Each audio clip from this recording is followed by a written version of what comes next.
She scrubbed floors for him every day. He never looked at her once, until she screamed those 6 words that froze his $1 million empire, like, "Comment and subscribe so we can keep sharing stories like this." The Ashford estate wasn't just a house. It was a monument to wealth so obscene, it seemed designed to remind everyone who entered that they would never belong to this world. Grace Mitchell pushed her cleaning cart through marble hallways that echoed with the hollow sound of her solitude, past crystal chandeliers that cost more than she would earn in 10 lifetimes, beneath ceilings painted with scenes of abundance by artists whose names she could barely pronounce. She had worked here for nearly 2 years, arriving before dawn and leaving after dusk, moving through the mansion like a ghost that the family barely acknowledged. Grace was 38 years old, though the hard years of her life had carved lines into her face that made her look older. Her hands, raw from chemicals and constant work, told stories of survival that the silk-wrapped fingers of her employers would never understand. Alexander Whitmore, the master of this palatial prison, was exactly the type of man Grace had learned to make herself invisible around. At 42, he had inherited a pharmaceutical empire worth billions, and had spent every day since convincing himself that his wealth was evidence of his superiority rather than his luck. He moved through his mansion with the confidence of someone who had never been told no, never been denied anything, never had to consider that other people might be fully human. Today, Grace was assigned to clean the private study on the 3rd floor, a room she had only entered twice before. Mr. Whitmore rarely used this space, preferring his downtown office tower, but his assistant had insisted it be spotless for an important meeting later that week. The study was a cathedral of masculine power. Leather-bound books that had never been read, a desk carved from a single piece of ancient wood, windows overlooking grounds so vast you couldn't see where they ended. But what stopped Grace's breath, what made her cleaning cloth fall from her suddenly nerveless fingers, was the portrait. It hung above the fireplace in an ornate golden frame, lit by carefully positioned lights that made it the room's focal point. The painting showed a young boy, perhaps 5 or 6 years old, with eyes that seemed to look directly into your soul.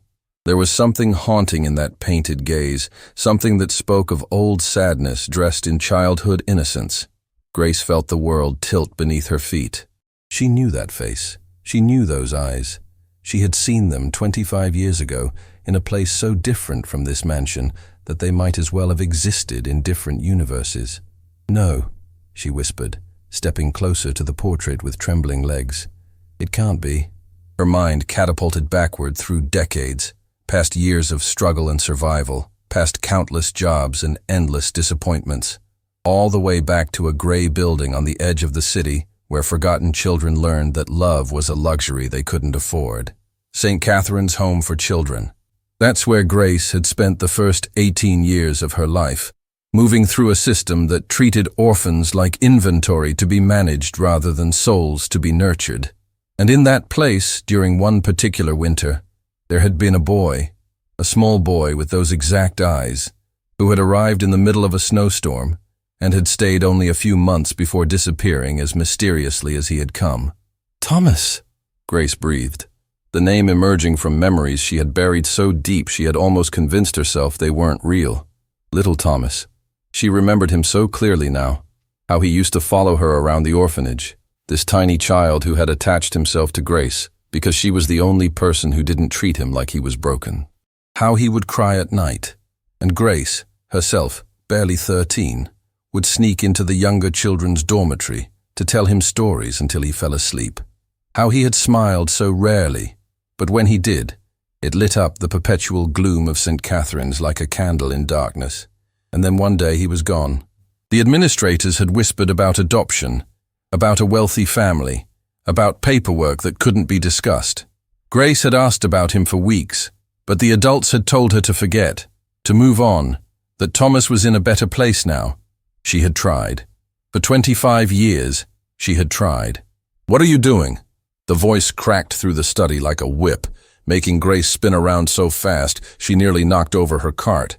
Alexander Whitmore stood in the doorway, his expression a mixture of irritation and that particular type of contempt that wealthy people reserve for those who dare to exist in their spaces. I'm sorry, sir," Grace stammered, her heart hammering so hard she thought it might crack her ribs. "I was just cleaning, and I saw the portrait, and you what?" Alexander stepped into the study, closing the door behind him with deliberate slowness that felt threatening. "Decided to stand around staring instead of doing your job?" Grace's hands twisted together nervously. She knew she should apologize, should grab her cart and leave, should make herself invisible again. But something about that portrait, about those painted eyes that held so much of the little boy she had known, made her brave in a way she hadn't been in years. "Sir, I need to ask you something," she said, her voice barely above a whisper. "The boy in that portrait." "Who is he?" Alexander's expression shifted from irritation to genuine surprise. In 2 years of employment, Grace had never asked him a personal question. She had never asked him anything. She existed to clean his home and then disappear, not to inquire about his family. "That's none of your concern," he said coldly, moving to his desk and shuffling papers with aggressive dismissiveness. "And it's certainly not appropriate for you to be asking questions about my private life." "Please." Grace took a step forward, knowing she was crossing a line, but unable to stop herself. "Just tell me his name. I need to know his name."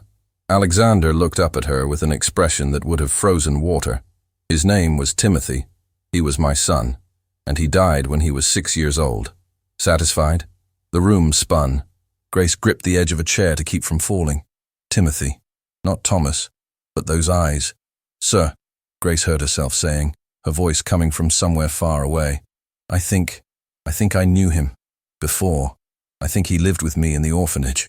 The silence that followed was so complete that Grace could hear her own heartbeat thundering in her ears. Alexander stared at her with an expression that cycled through confusion, disbelief, and then settled on cold fury. "What did you just say?" "The orphanage," Grace repeated, her voice stronger now despite her shaking hands. "St. Catherine's Home for Children. 25 years ago. There was a boy there for a few months during winter. He looked exactly like the boy in that portrait. We called him Thomas, but maybe his real name was Timothy. Maybe—" "Get out!" The words were quiet but absolute. "Sir, please, if you would just listen." "Get out!" Alexander's shout echoed off the marble and crystal, making Grace flinch. "How dare you? How dare you come into my home and make up disgusting lies about my son? My son who never spent a day in an orphanage, who lived his entire short life in luxury and privilege, who wanted for nothing." "I'm not lying," Grace said, finding courage she didn't know she possessed. "I know what I saw. I know who I knew. That boy was nothing like some orphanage child." Alexander cut her off, his face flushed with rage. "My son was born into this family. He had everything. He was everything. And you, some cleaning woman who scrubs my floors, think you can waltz in here and claim you knew him? That you have some connection to him?" Grace felt tears burning in her eyes but refused to let them fall. "I'm not claiming anything except the truth. If you would just—" "The truth?" Alexander laughed, a sound devoid of any humor. "The truth is that you're a desperate, pathetic woman who sees a portrait and invents fantasies to make yourself feel important. The truth is that you're nothing. You've always been nothing. And you will never be anything more than someone who cleans up after people who actually matter." Each word landed like a physical blow. Grace had spent her entire life being told she didn't matter, that orphans were disposable, that people like her existed to serve people like him. She had developed armor against that type of cruelty. But something about this moment, about that portrait, about the little boy she had loved and lost, made the armor crack. "I'm not lying," she repeated, her voice shaking but determined. "And somewhere, there must be records, papers, something that proves—" "There's nothing to prove because your delusion isn't real," Alexander interrupted. "And if you say one more word about this insane theory, if you dare to dishonor my son's memory with your made-up stories, I will not only fire you immediately, I will make sure you never work in this city again. Do you understand me?" Grace looked at him, then at the portrait, then back at him. She saw in Alexander's eyes something she recognized from her years in the orphanage. The desperate need to control a narrative, to make reality bend to what you needed it to be. She had seen it in administrators who covered up abuse, in adults who rewrote histories to absolve themselves of guilt. But she also saw something else. Beneath the rage and the threats there was fear. and fear meant she had touched something true. "I understand," Grace said quietly, bending to retrieve her fallen cleaning cloth. "I'll finish my work and leave." As she gathered her supplies with trembling hands, she took one last look at the portrait. Those eyes stared back at her across 25 years and an unbridgeable chasm of wealth and privilege. But Grace knew what she knew, and truth she had learned long ago has a way of refusing to stay buried. Alexander watched her leave with a mixture of fury and something he couldn't quite name.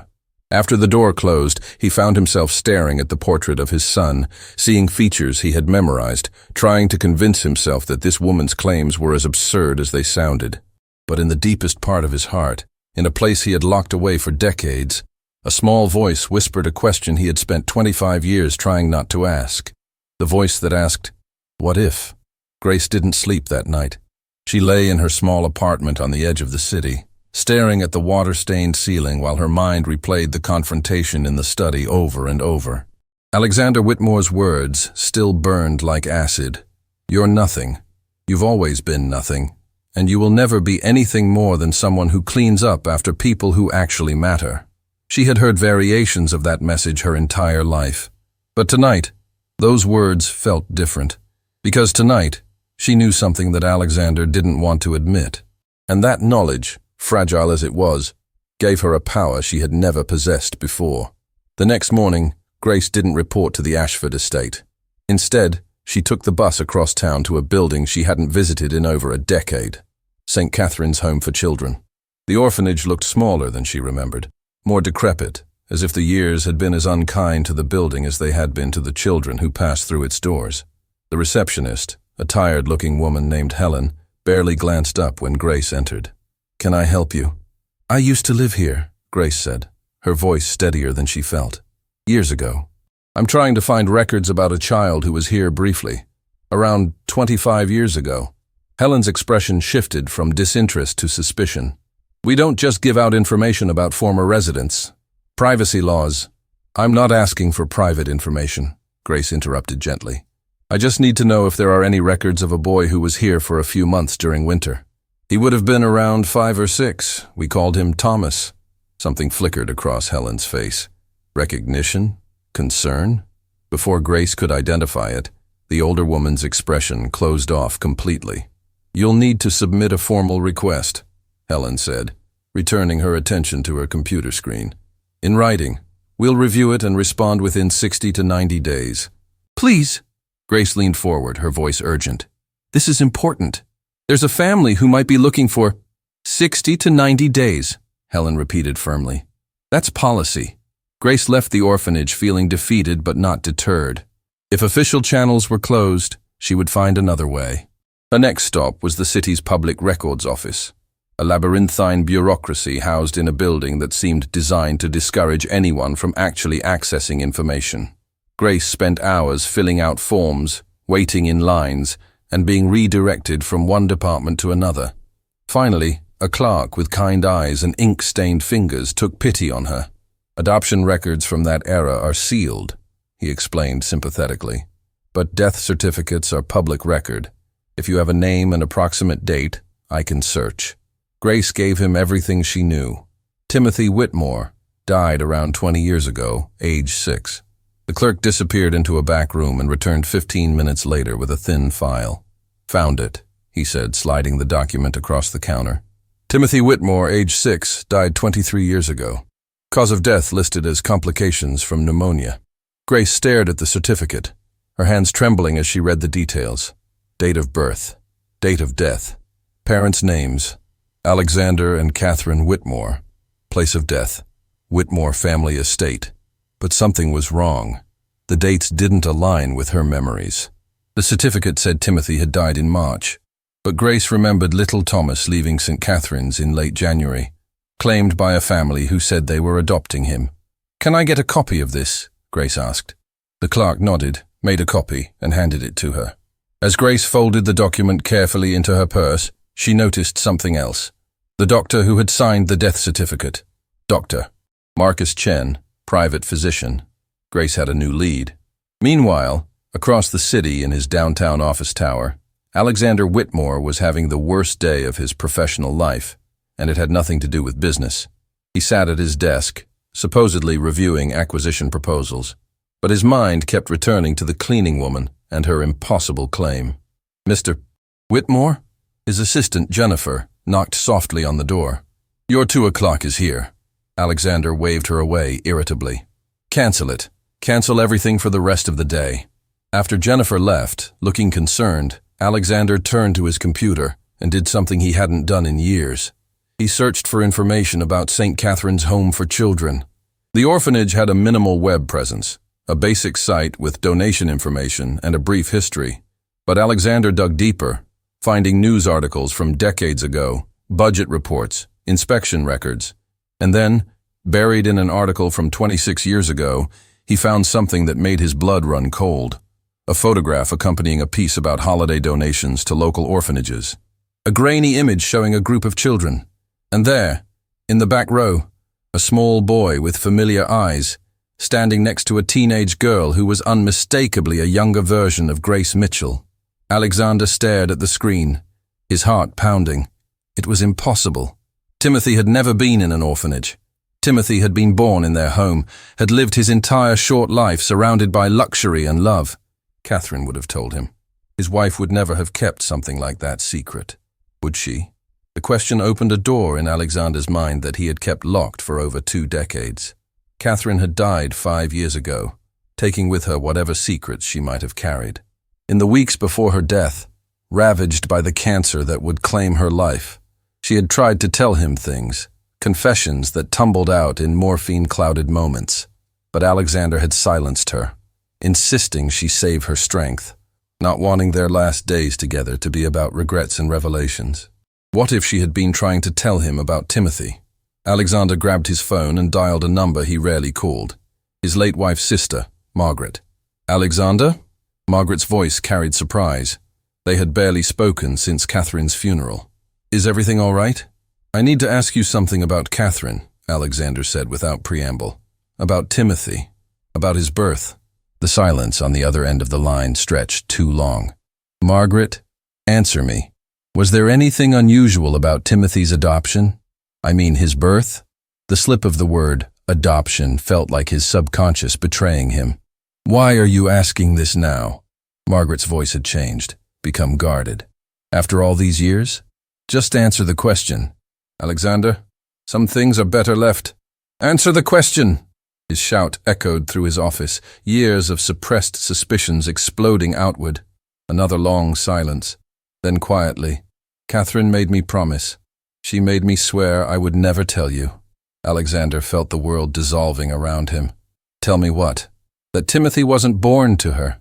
That you and Catherine, that you adopted him. That she couldn't have children.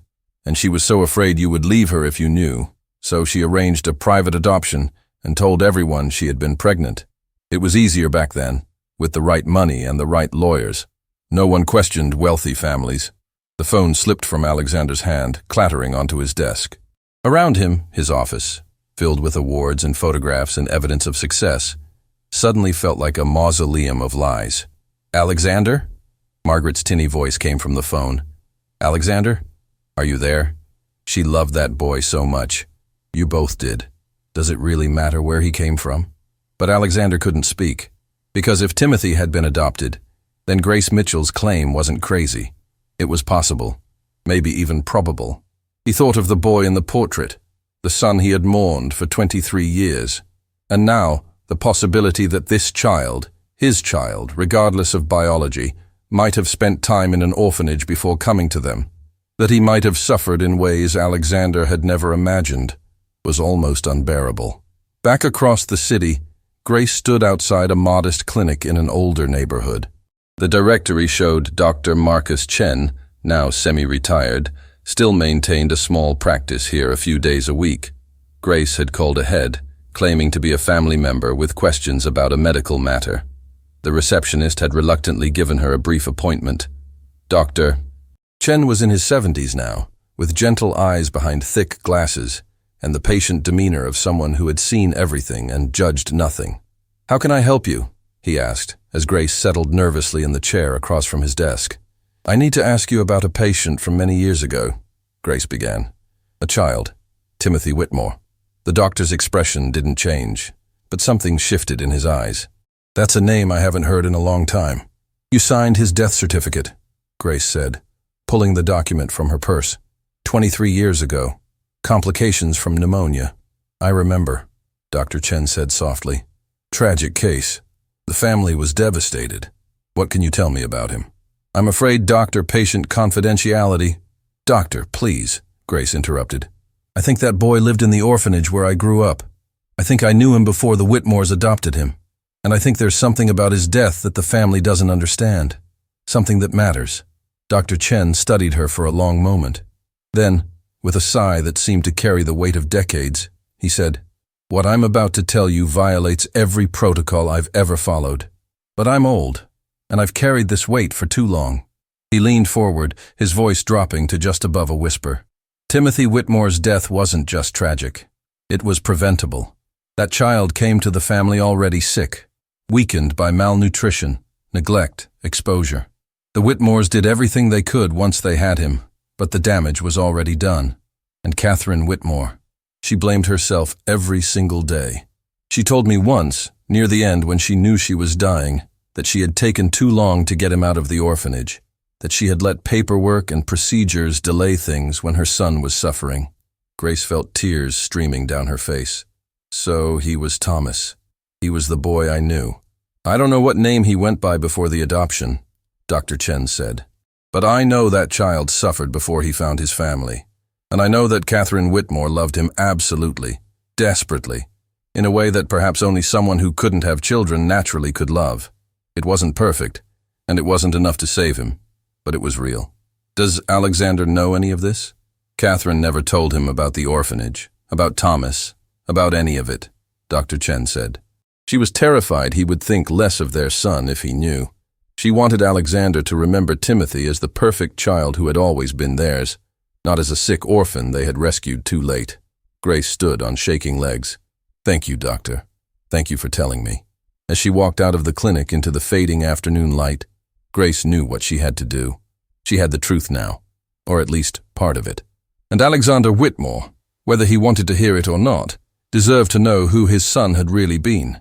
Because Thomas, Timothy, deserved to be remembered completely, not as a perfect child born into privilege, but as a brave little boy who had survived an orphanage, who had found love even if only briefly, who had touched two lives in ways that neither Grace nor Alexander had fully understood. The boy in the portrait wasn't a symbol of what wealth could buy. He was a testament to what love could do, even when it came too late. Grace pulled out her phone and sent a text to a number she had been given by the Ashford Estates Human Resources Department. Mr. Whitmore, I have information about your son. Information I think you need to hear. Please give me a chance to explain. This isn't about me. It's about Timothy. She hit send before she could second-guess herself. Across the city, Alexander's phone buzzed. He stared at the message for a long time, thinking about the photograph he had found, about his conversation with Margaret, about all the questions he had been too afraid to ask. Finally, he typed a response. My estate. Tomorrow morning. 8 a.m. You have 15 minutes. It was a start. And for both of them, it was the beginning of understanding that the truth, no matter how painful, was the only way to honor the memory of a child who had deserved so much more than he had gotten. Grace arrived at the Ashford estate exactly at 8 in the morning, though she had been awake since 4, rehearsing what she would say, imagining every possible way the conversation could unfold. She wore her best outfit, a simple dress that had seen better days but was clean and pressed with care. Not because she wanted to impress Alexander Whitmore, but because she wanted to honor the memory of the little boy who deserved to have his story told with dignity. The gate opened for her without her having to use the intercom, which meant Alexander was expecting her. As Grace walked up the long driveway, she noticed details she had never paid attention to before. The manicured gardens that required a team of 6 to maintain, the fountain imported from Italy that cost more than most people earned in a lifetime, the garage that housed cars worth millions. All of this wealth, she thought, and yet it hadn't been enough to save one small boy. Jennifer, Alexander's assistant, met her at the entrance. The woman's expression was carefully neutral, but Grace could see the curiosity burning behind her professional facade. Everyone at the estate had heard about the confrontation in the study by now. Gossip traveled fast among staff, even in a house this large. "Mr. Whitmore is waiting for you in the conservatory," Jennifer said, leading Grace through hallways she had cleaned 100 times but never really seen. Today, without a cart full of cleaning supplies, without the invisible uniform of a servant, Grace saw the mansion differently. It wasn't just opulent, it was hollow, a museum dedicated to the worship of wealth rather than a home where people actually lived.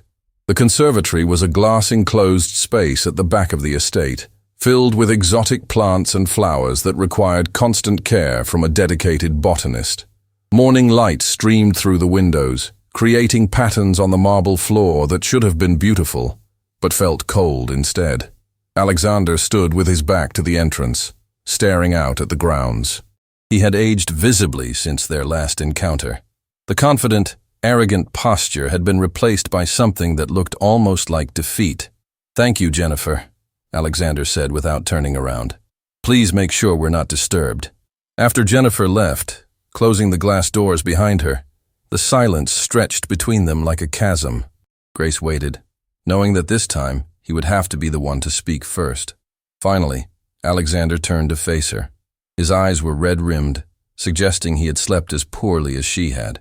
In his hands, he held several documents, papers that Grace recognized as photocopies of the death certificate, the orphanage photograph, and other records she couldn't identify from this distance. "I owe you an apology," Alexander said, his voice rough with emotion, "for how I spoke to you, for what I said. You didn't deserve that." Grace hadn't expected an apology, certainly not one that sounded genuine. She nodded slowly but didn't speak, sensing he had more to say. "I spent the night going through my wife's papers," Alexander continued, gesturing to the documents in his hands. "Things she kept in a safety deposit box that I never knew existed. Letters, medical records, adoption papers. Catherine documented everything, but she never shared any of it with me. She kept it all locked away, like a secret life I wasn't allowed to access." He moved to a small table and laid out the papers with trembling hands. "You were right. Timothy, my son, spent 4 months in St. Catherine's Home for Children before we adopted him.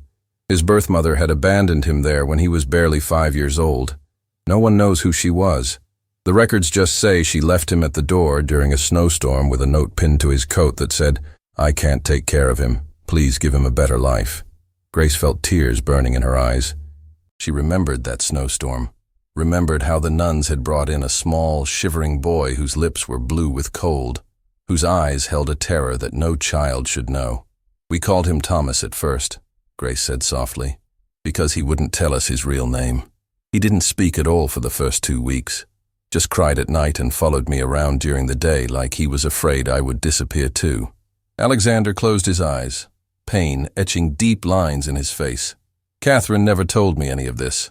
When she brought him home, she told me he was the child we had been waiting for, that the adoption agency had finally found us a perfect match. She made up stories about his background, said his parents had died in an accident, that he came from a good family. I never questioned it because I was so grateful to finally have a child." "Why would she lie about something like that?" Grace asked, genuinely confused. "Because she was ashamed," Alexander said, his voice breaking. "I found a letter she wrote but never sent, addressed to Timothy. In it, she apologized for not being able to explain why she had hidden his origins. She said she was terrified that I would think less of him if I knew he came from an orphanage, that I would see him as damaged or inferior. She thought she was protecting him by creating a false history." He looked at Grace with eyes that held a desperation she recognized from her own mirror. "Tell me about him. Tell me about Thomas. I need to know who my son really was before he came to us."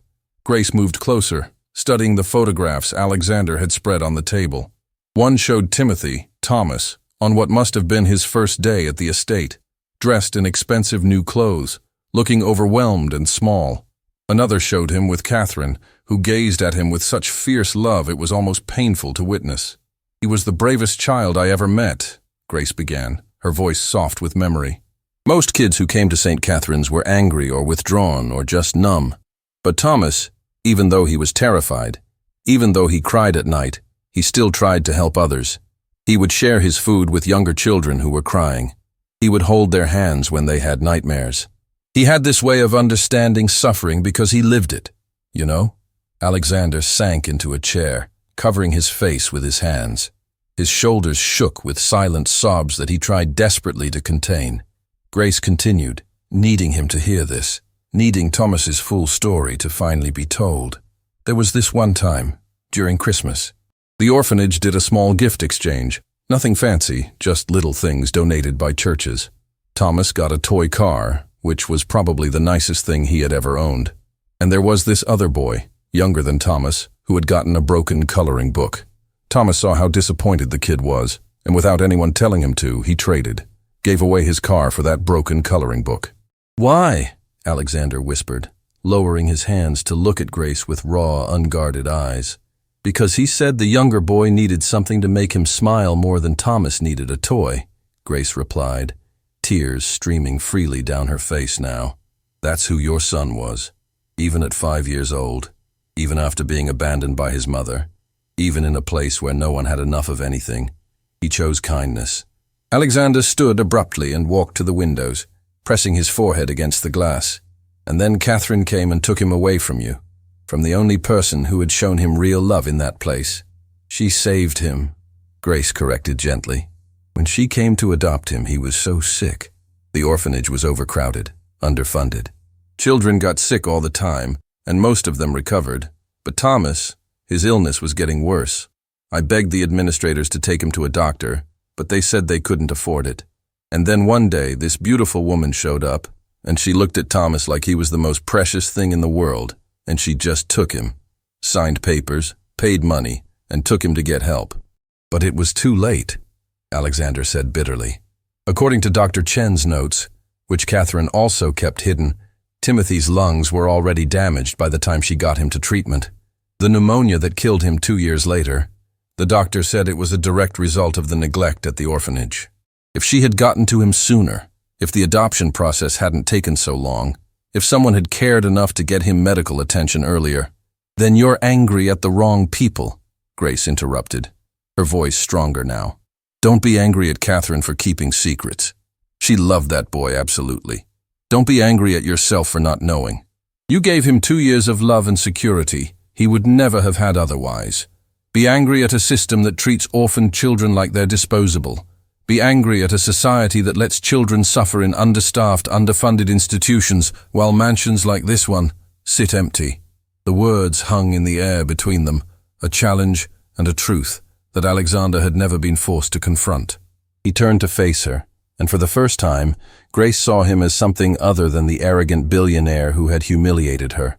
She saw him as a father who had loved his son, who had done his best with the information he had, who was now drowning in grief and guilt for things that might have been beyond his control.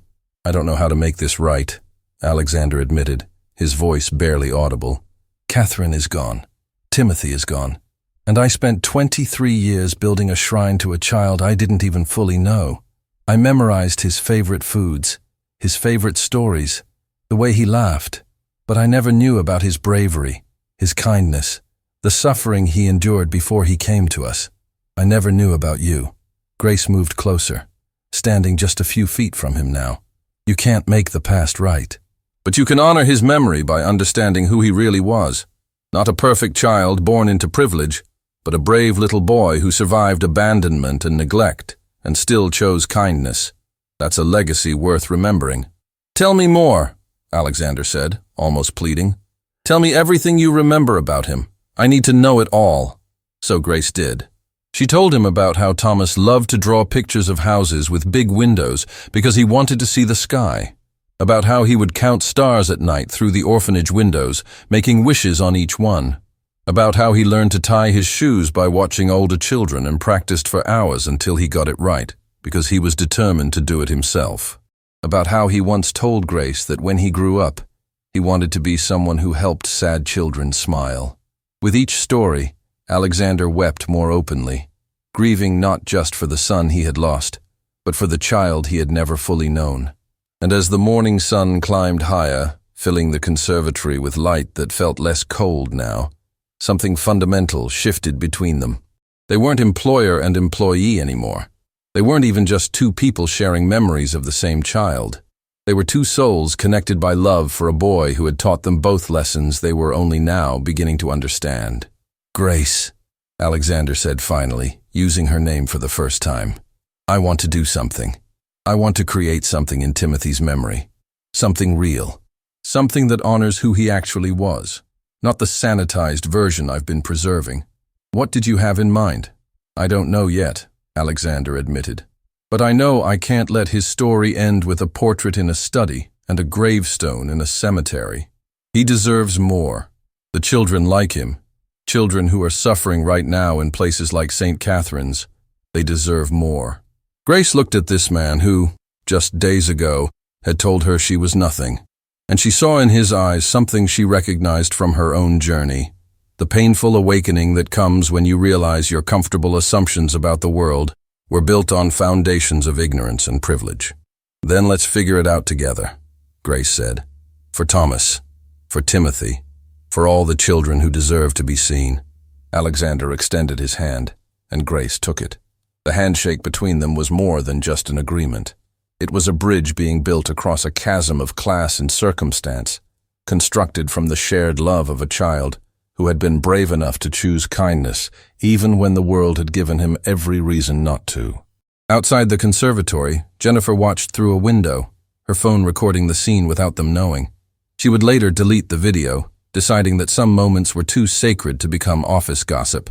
But she would remember what she had witnessed, the moment when two people from completely different worlds found common ground in grief, memory, and a shared determination to ensure that one small boy's suffering and sacrifice would mean something.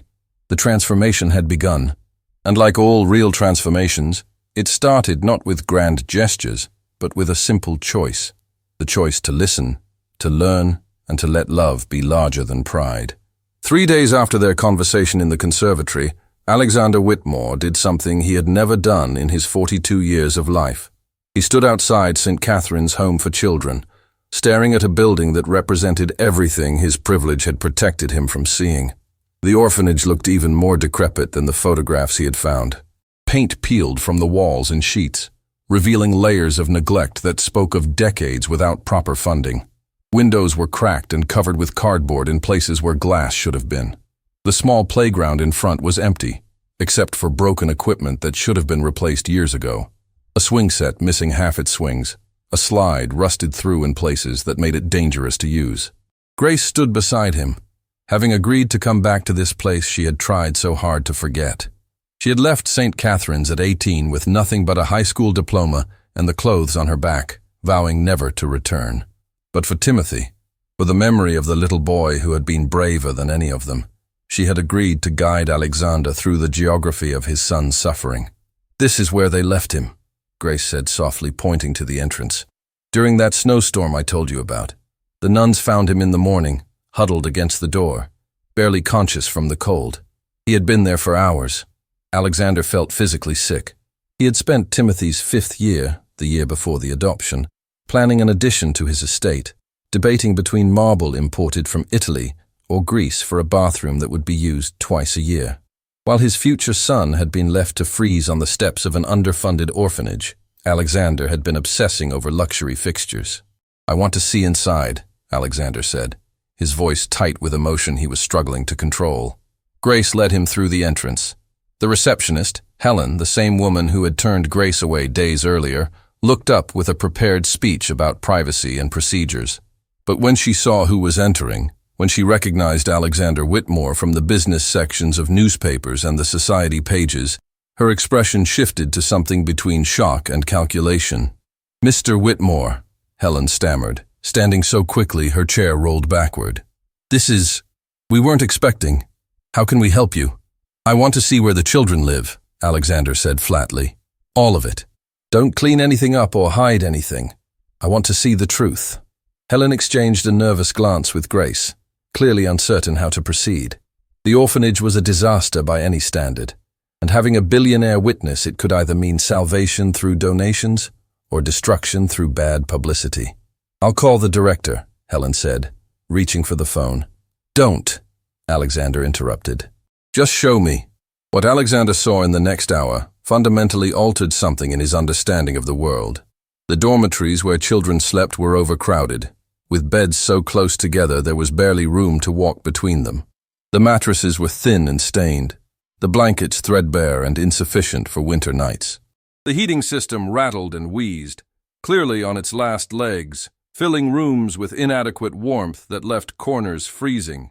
The cafeteria served meals on trays that were chipped and dented, the food itself institutional and minimal. Enough calories to survive, but nothing that suggested these children deserved joy or pleasure in eating. The bathrooms had broken tiles, leaking fixtures, mold growing in corners that spoke of years without proper maintenance. But what broke Alexander's heart most completely was the children themselves. They moved through the building with a quietness that children should never have. Careful not to take up too much space, careful not to ask for too much, careful to be grateful for whatever scraps of attention or resources came their way. They had learned, too young, that their needs didn't matter as much as other people's convenience. "That's where Timothy slept," Grace said, pointing to a bed in the corner of the youngest children's dormitory.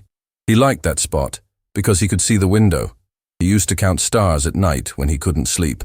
Alexander walked to the bed and sat on it. The mattress was so thin he could feel the metal frame beneath. He tried to imagine his son, his brave, kind, remarkable son, lying here night after night, cold and scared and trying to find comfort in distant stars. "How long did children usually stay here?" Alexander asked, his voice barely above a whisper. "Some their whole childhood," Grace replied. "Most families want to adopt babies or very young children. Once you're past a certain age, your chances of finding a family drop dramatically. I aged out at 18, never got adopted. Most of the kids I grew up with had the same story." Alexander stood and turned to face her, really seeing her for perhaps the first time. "You lived this. Every day of your childhood you lived exactly what Timothy experienced for those 4 months." "Yes," Grace said simply. "Except I lived it for 18 years, and I was one of the lucky ones. I got out, got jobs, survived. A lot of kids who age out of the system end up homeless, or worse. The statistics are heartbreaking." They continued through the building. The classroom where children received basic education was equipped with outdated textbooks and broken desks. The small library had more empty shelves than books. The infirmary, where Timothy's illness should have been caught and treated, consisted of 2 beds, a cabinet with minimal medical supplies, and no full-time nurse. "When Timothy got sick," Grace said, her voice thick with old guilt, "I tried everything to get help.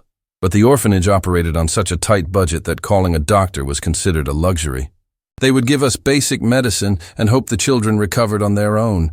Most of the time they did, but Timothy, his cough kept getting worse, and they kept saying it was just a cold, that it would pass. And then Catherine came," Alexander said. "And then she saved him," Grace confirmed. She took one look at him and knew something was seriously wrong. She rushed the adoption paperwork through, apparently threw enough money at the system to make it happen in days instead of months. Got him to doctors, got him treatment. She gave him 2 more years of life that he wouldn't have had otherwise. Alexander felt tears streaming down his face and didn't bother to wipe them away. But if she had come sooner, if someone had cared enough to get him proper medical attention when he first got sick, if this place had adequate funding, proper staff, if society gave a damn about children no one wants, then he might have lived, Grace finished quietly. "Yes, that's the truth you have to sit with, and that's the truth I've been sitting with for 23 years. And they found themselves in a storage room that housed boxes of children's belongings, things left behind when kids were adopted or aged out, items no one had claimed because there was no one to claim them. Grace opened several boxes, searching for something specific. "After Timothy left," Grace said, digging through yellowed papers and broken toys, "the nuns boxed up the few things he had accumulated during his time here. I wasn't supposed to take anything, but there." She pulled out a small notebook, its cover water-stained and worn. Timothy couldn't write much yet, but he loved to draw. I gave him this notebook and some crayons I had saved from a donation box. He filled it with pictures. Grace handed the notebook to Alexander with trembling hands. He opened it carefully, as if the pages might disintegrate at his touch. The drawings were crude, as all children's drawings are, but they told a story that shattered what remained of Alexander's composure. Houses with big windows and sunshine pouring through. Families holding hands, always with a small figure in the middle. Stars and moons and clouds shaped like hearts. And on one page, a drawing that made Alexander's breath catch. A tall girl holding the hand of a small boy, with the words, "Grace Friend," written in shaky letters. "He drew you," Alexander whispered. "He drew what he hoped for," Grace corrected gently. "Connection. Love. Someone who wouldn't leave him. I tried to be that person for the few months he was here, but I was just a kid myself. I couldn't protect him from everything." Alexander clutched the notebook to his chest, grief and rage and guilt churning inside him like a storm. "Catherine never told me he could draw. We had art supplies at the estate, expensive paints and canvases that I thought would encourage creativity. But he never used them. Now I understand why. The joy of creation had been associated with this place, with you, with a time before us. We gave him everything money could buy, but we couldn't give him back the simple happiness of a notebook and crayons shared with someone who truly saw him. You gave him what he needed most," Grace said firmly. "You gave him a family. You gave him 2 years of being chosen, of being wanted, of knowing that someone loved him absolutely. Don't discount that. Please." A small voice interrupted their moment. "Miss Grace?" They turned to see a young girl, perhaps 7 years old, standing in the doorway. She had the same careful quietness that all the children here possessed, the same way of making herself small and unobtrusive. "Sophie," Grace said, and Alexander noticed how her entire demeanor softened. "I didn't know you were still here. They said I might get adopted next month," Sophie said with the cautious hope of a child who had learned not to believe in good things too readily. "A family is coming to meet me." "That's wonderful," Grace said, kneeling down to the girl's level. "I'm so happy for you." Sophie looked at Alexander with curious eyes. "Is he your dad?" The question, so innocently asked, hung in the air. Alexander found himself looking at Grace, seeing her as Timothy must have seen her, as safety, as kindness, as someone who cared in a place where caring was scarce. "No," Grace said gently, "but he's someone who wants to help, someone who wants to make things better here." Sophie nodded as if this made perfect sense, then handed Grace a drawing she had been holding. "I made this for you, for when you came back." The drawing showed 2 figures, one tall, one small, surrounded by hearts. Grace pressed it to her chest, tears spilling over. "Thank you, Sophie. I'll keep it forever." After the little girl left, Alexander and Grace stood in silence for a long moment. Finally, Alexander spoke, his voice transformed by everything he had witnessed. "I'm going to fix this," he said. "Not just with money, though there will be money. I'm going to fundamentally transform how this place operates. New building, proper staff, medical care, education, everything these children deserve." "That's generous," Grace said carefully. "But I'm not finished," Alexander interrupted. "St. Catherine's will be the model, but it won't stop here. I'm going to use every resource I have, every connection, every ounce of influence to change how society treats orphaned children. I'm going to create a foundation, in Timothy's real name, Thomas, that will fund orphanages, advocate for policy changes, and ensure that no child ever has to suffer the way my son suffered." Grace studied him carefully. "This isn't going to be like writing a check and feeling better about yourself. This is going to require real commitment, real time, real work." "I know," Alexander said, "and I want you to lead it." Grace's eyes widened. "What?" "You understand this world in a way I never could. You know what these children need because you were one of them. You have the moral authority that I lack. Together, with your knowledge and my resources, we could actually make a difference." "I'm a cleaning woman," Grace protested. "I don't have the education or experience to—" "You have something more important than any degree," Alexander interrupted. "You have genuine love for these children. You have lived experience. You have the wisdom that comes from surviving what others only study from a distance. If you're willing, I'll provide whatever training, support, or resources you need. But please, Grace, help me honor Timothy's memory by saving children like him." Grace looked around the storage room, at the boxes of forgotten belongings, at the notebook clutched in Alexander's hands, at the drawing Sophie had made. She thought about Timothy, Thomas, and his brave, kind heart. She thought about all the children still living in places like this, counting stars through cracked windows and hoping someone would choose them. On one condition, Grace said finally. This isn't about charity. It's not about rich people feeling good about helping the poor. It's about justice. It's about recognizing that every child deserves dignity, opportunity, and love, not as a gift from those who can afford to give it, but as a fundamental right. Alexander extended his hand. Agreed. Partners? Grace took his hand and shook it firmly. Partners. As they left St. Catherine's that afternoon, Alexander carried Timothy's notebook like the precious artifact it was. Behind them, children watched from windows, not yet knowing that one of their own, a boy who had slept in their beds, eaten their inadequate meals, and counted their stars, was about to change their world forever.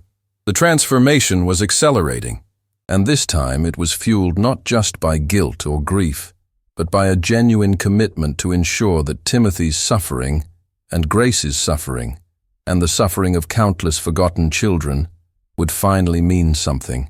6 months had passed since the day Alexander Whitmore first walked through the doors of St. Catherine's Home for Children. 6 months that had transformed not just a building, but the lives of everyone connected to it. Grace stood in front of a mirror in her new office, an office she still couldn't quite believe it. Adjusting the professional attire that Alexander had insisted wasn't about changing who she was, but about being taken seriously in the boardrooms where policy decisions were made. She barely recognized herself. Not because of the clothes, but because of the confidence in her eyes, the sense of purpose that radiated from her posture. Today was the reopening ceremony. The new St. Catherine's Home for Children and Family Services, built on the site of the old orphanage, but bearing no resemblance to the nightmare that had existed there before. Through her window, Grace could see the transformed campus, a modern building designed with input from child psychologists, former foster children, and social workers who understood what institutional spaces should feel like. Bright, warm spaces with windows that let in natural light. Bedrooms designed for no more than 2 children each, with real closets and desks and personal space. A medical center staffed by full-time nurses and visiting pediatricians. A library that rivaled some universities. An arts center with music rooms and studios. A sports complex. Gardens where children could grow vegetables and flowers. Everything that said, you matter, you are valued, you deserve beauty and comfort and hope.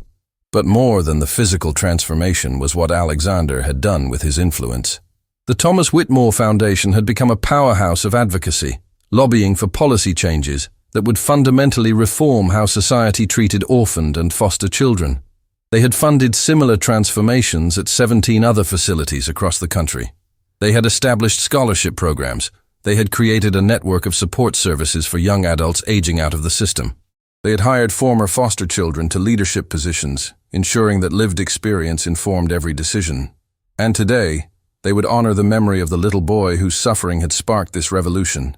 Grace left her office and walked through corridors filled with photographs, images of the children who had lived at Old St. Catherine's, including one of Timothy that Grace had found in archived records. His face, along with Grace's younger self, was prominently displayed with the caption, "In memory of Thomas Timothy, Whitmore, and all the children who deserved better." Outside, the ceremony was about to begin. Hundreds of people had gathered, donors, politicians, social workers, journalists, and, most importantly, the children who would be the first to live in this new facility. Sophie, the little girl who had given Grace a drawing months ago, stood in the front row holding the hand of her new adoptive mother, a teacher who had fallen in love with the child's quiet resilience. Alexander stood near the podium, looking uncomfortable in a way that Grace had learned meant he was feeling genuine emotion he didn't quite know how to express. He had transformed dramatically over these months, the arrogance stripped away by the constant confrontation with realities he had never imagined. He spent at least 3 days a week visiting facilities, talking with children, listening to their stories. He had learned their names, their dreams, their fears. He had learned to see them as fully human, not as statistics or charity cases, but as individuals with value that had nothing to do with their circumstances. Ready? Alexander asked as Grace approached. As ready as I'll ever be, Grace replied, squeezing his arm with an affection that had grown between them. Not romantic, but familial, the bond of two people who had been changed by the same child's legacy.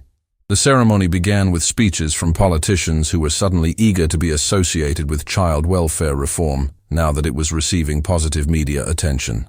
Grace and Alexander exchanged knowing looks, both understanding that they would need to hold these people accountable to ensure words became action. When it was Grace's turn to speak, she walked to the podium with the notebook that Timothy had filled with drawings clutched in her hands. She had asked Alexander's permission to share it publicly, and he had agreed without hesitation. 23 years ago, Grace began, her voice steady despite the emotions churning inside her. A little boy died from complications of pneumonia. His name was Timothy Whitmore, and his death certificate said he lived his entire life in privilege and comfort. But that was only part of his story, the last 2 years of his short life. Before that, before he became Timothy, he was Thomas, an orphan abandoned during a snowstorm, living in conditions that no child should ever experience. She held up the notebook. This was Thomas's. He filled it with drawings of what he hoped for: families holding hands, houses with big windows, stars and sunshine. He drew these pictures in a place that had neither adequate sunshine nor reason for hope. But he drew them anyway, because children are remarkably, impossibly resilient. They hope even when hope seems ridiculous. They dream even when dreams seem impossible. Grace's voice strengthened. For too long, we as a society have been comfortable with the idea that some children matter more than others. That children born into wealth deserve opportunities, while children born into poverty or abandoned by their parents deserve only our pity, if they're lucky, or our indifference, if they're not. We've built systems that warehouse children instead of nurturing them, that treat childhood as something to survive, rather than something to celebrate. She gestured to the building behind her. This place is our apology. An apology to Thomas, who deserved better. An apology to every child who has suffered in institutions that cared more about budgets than about souls. But more than an apology, this is a commitment that we will do better, that we will see every child as valuable, that we will use our resources not to separate the privileged from the struggling, but to ensure that every child has access to love, opportunity, and dignity. The crowd erupted in applause, but Grace wasn't finished. I want to introduce you to the person who made this possible, not with his money, though that certainly helped, but with his willingness to be transformed. Alexander Whitmore could have responded to the revelation about his son by doubling down on denial, by protecting the comfortable story he had told himself for decades. Instead, he chose the harder path, the path of truth, of humility, of genuine change. He chose to honor his son by ensuring that children like Thomas would never be forgotten again. Alexander approached the podium, his eyes shining with unshed tears. When he spoke, his voice carried none of the arrogance that had once defined him. Grace is too generous, Alexander said. The truth is, I was forced to change. By her courage, by Timothy's memory, by the reality I could no longer ignore. But I'm grateful for that forced transformation, because it led me to understand something fundamental. We are all connected. The suffering of children I never met in a building I drove past without seeing, that suffering diminished all of us. And our collective choice to look away, to assume someone else would handle it, to believe that poverty and neglect were inevitable, rather than policy choices.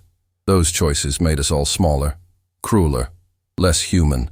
He paused, gathering his emotions. My son lived in an orphanage for 4 months, but Grace lived there for 18 years.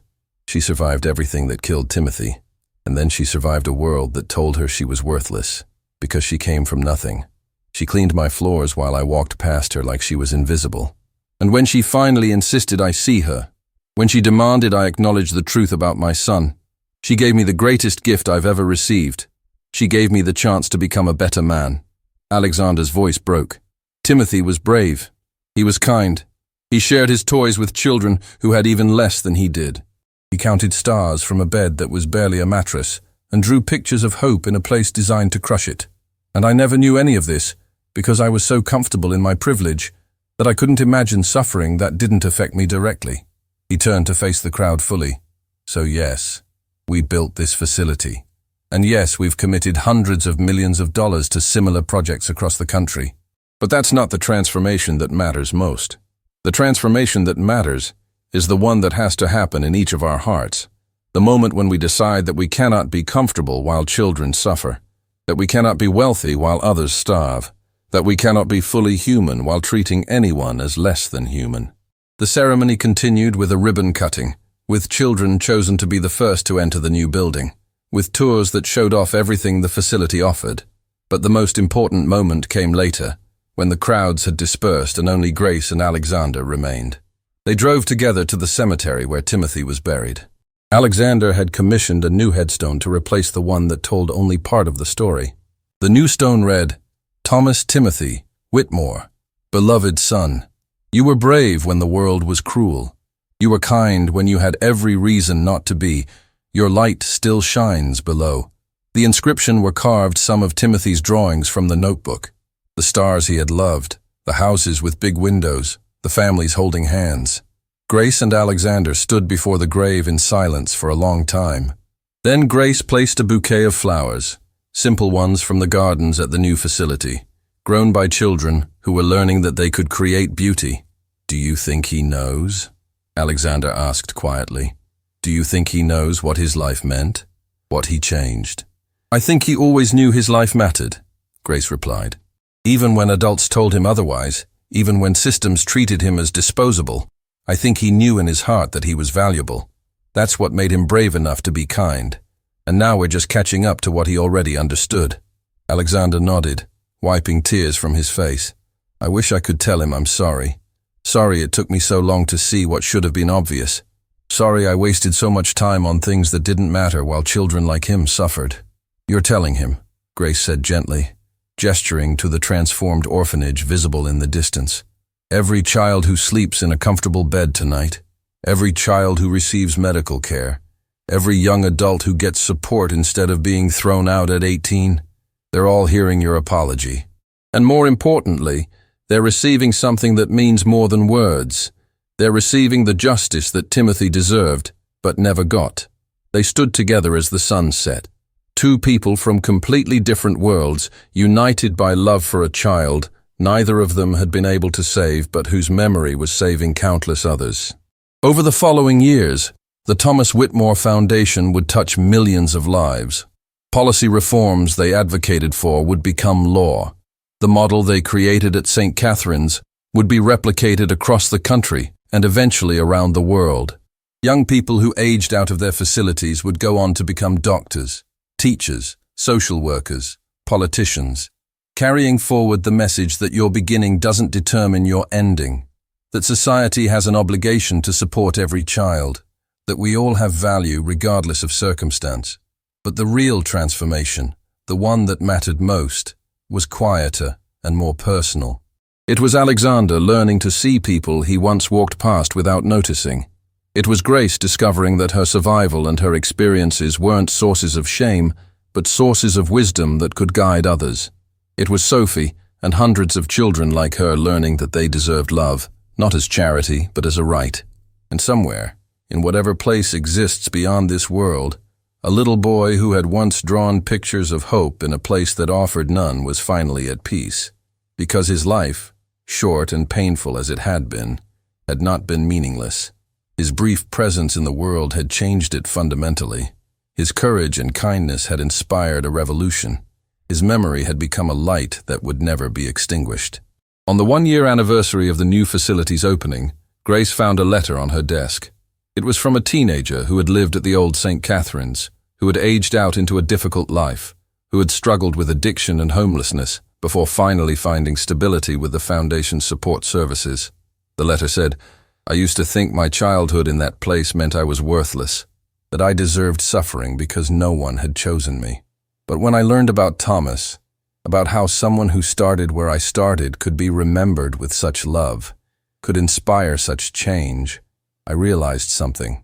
We were never worthless. The system that treated us that way was worthless. Thank you for helping me understand that. Thank you for fighting for us. Thank you for proving that we matter." Grace read the letter to Alexander that evening. both of them sitting in the gardens of the facility, watching children play in spaces designed for joy rather than mere survival. "We did it," Alexander said softly. "Not perfectly, not enough. But we did something that matters." "Timothy did it," Grace corrected gently. "We just finally listened to what his life was teaching us." As stars began to appear in the darkening sky, Grace thought about the little boy who used to count them from a window in a building that no longer existed. She imagined him seeing these same stars from wherever he was now, and she hoped he could see what had grown from the seeds of his courage. The world was still imperfect. Children still suffered. Systems still failed. But there were now thousands of people who had decided that indifference was no longer acceptable, that privilege came with responsibility, that every child deserved to look up at stars from a comfortable bed in a safe place and dare to dream of houses with big windows and families holding hands. And that, Grace thought, was exactly the kind of legacy that a brave, kind little boy would have wanted.